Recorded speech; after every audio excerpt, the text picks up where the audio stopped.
Guys আজকে আমি গিয়েছিলাম আবানি মলে মুভি দেখতে এবং বাইবাস ধাবায় ঘুরতে, কিন্তু আধ ঘন্টা মুভি দেখে বাইরে বেরিয়ে গেলাম। হ্যালো গাইস, আমি সাকিব। অনেক দিন হয়ে গেল আমি ইউটিউবে ভিডিও করছি, কিন্তু ইনস্টাগ্রামে বেশি না, মাস দুয়েক হচ্ছে। বাট এখনো ইনস্টাগ্রামে 100টাও ফলোয়ার্স হয়নি। আমি যাই করি মন দিয়েই করি, অন্য কেউ কি বললো এটা আর আমার সমস্যা না।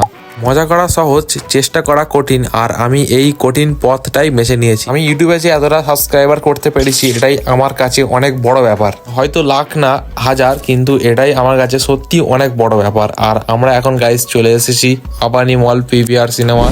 আর এই যে মুভিটা, এটা নাম হচ্ছে কান্তারা। মুভিটা এতটাই যে খারাপ কি বলবো, আধ ঘন্টা হয়নি আমরা বেরিয়ে গেলাম তাই জন্য মুভিটা দেখে। তারপর আমরা ভাবলাম যে এখান থেকে যাই বাইপাস ধাবার দিকে।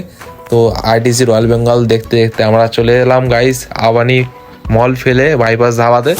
তো শীতকালে রাতের বেলা তো ঘুরতে আলাদা একটা মজা লাগে। আর বাড়ি আসার সময় এখানে আমরা একটু খিদিরপুরে হোল্ড করলাম, হোল্ড করে একটু চা খেলাম। আর এখানে ভিডিওটা শেষ করছি, বাই।